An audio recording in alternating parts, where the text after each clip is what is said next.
Storytelling sins and structures.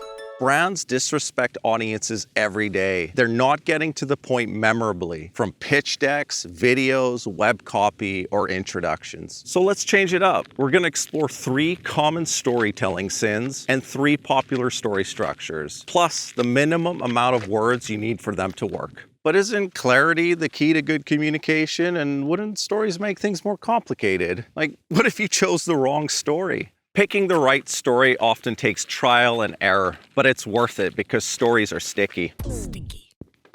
My aim is to remind you of the classic story structure so you can apply one where it's needed, and it doesn't have to be epic to make a message memorable.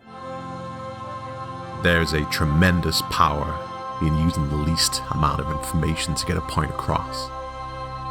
So what makes you such a storytelling nerd? I'm glad you asked.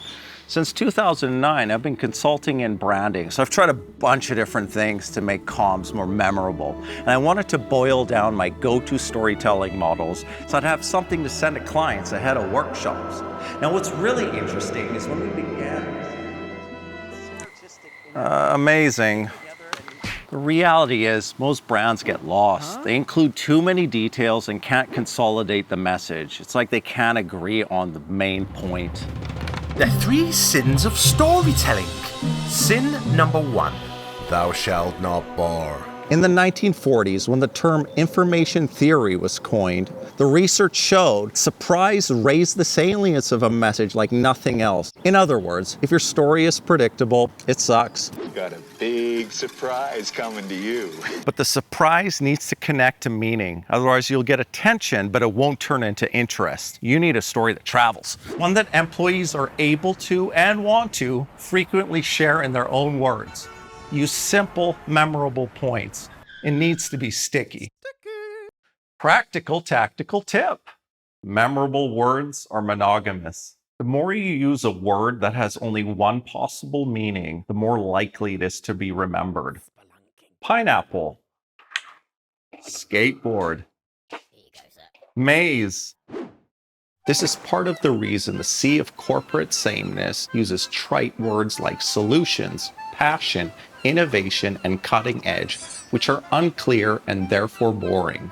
Words that have many interpretations are easier to get sign-off on because those are good words. And in many cases, using specific words takes more internal debate because you're actually picking meaning, and that takes way more buy-in. Sin number 2. Thou shalt court conflict. You need a central challenge that your business wants to solve. So many brands ignore adversity, avoiding tension, which then strips it of emotion, again, making it boring.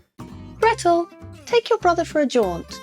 Oh, Hansel, these woods are so bright and non-threatening. Soy or Oatly? Oh, what a lovely challenge-free day. No conflict, no story. Sin number 3. Ask and thou shalt answer. So many corporate stories lack direction and a unifying purpose. Practically, if the viewer can't identify the central question the character is trying to answer, there's no story. Now, you might find that there are multiple connected answers, kind of like the subplots in a TV show. And those can be fine and necessary, but always remember to connect it to that central guiding question. All right? Those are the sins. Now let's get down to structures. These are meant to guide your storytelling. And especially if your business has a new vision, you're going to want a story that sticks. Story structures. To deliver your message, how much of someone's time do you actually need? 1 minute? 4 minutes? It's hard to tap emotion in 30 seconds, but in a minute, you can deliver a short story. 60 seconds translates to about 110 words if you're using supporting visuals and pauses. If it's a talking head, you're looking at about 150, and some YouTubers will break the 200 mark, but that's quite intense. Okay, Eunice, travel plans. I need to be in New York on Monday, LA on Tuesday, New York on Wednesday, LA on Thursday, New York on Friday. Got it? Got it. 4 minutes is great for a detailed story. This can work on your about page or for product teasers. I quite like a 2-minute video on the home page because it's long enough to throw in enough details, but short enough to keep it introductory. As a side note, if you're paying an agency for each minute of video, there's a temptation to cram information in, but that's usually to the detriment of your message. Without a natural cadence and spaces to think, the listener gets lost. The 3-act story structure is the classic. You won't go wrong. Act 1, the setup. That's usually the hook for the first few seconds to bring people in, and then the promise to the viewer or the reader on what they're going to learn. Why are they here? Conflict. This is the tension, the challenge that needs to be overcome. You need this. Finally, the resolution. This is the payoff to the promise in the setup. Now, you can get more complicated with classics like Freytag's Pyramid, Campbell's The Hero's Journey, and I'll link to stuff in the description. But for now, let's keep it simple. It could all be so simple, but you'd rather make it hard. I'm throwing in this one if you're presenting on PowerPoint because there's so many feature-rich presentations that bore. This is about creating 5 slides that share your whole story. And you don't need to overcomplicate it. Just use this to get the first draft done.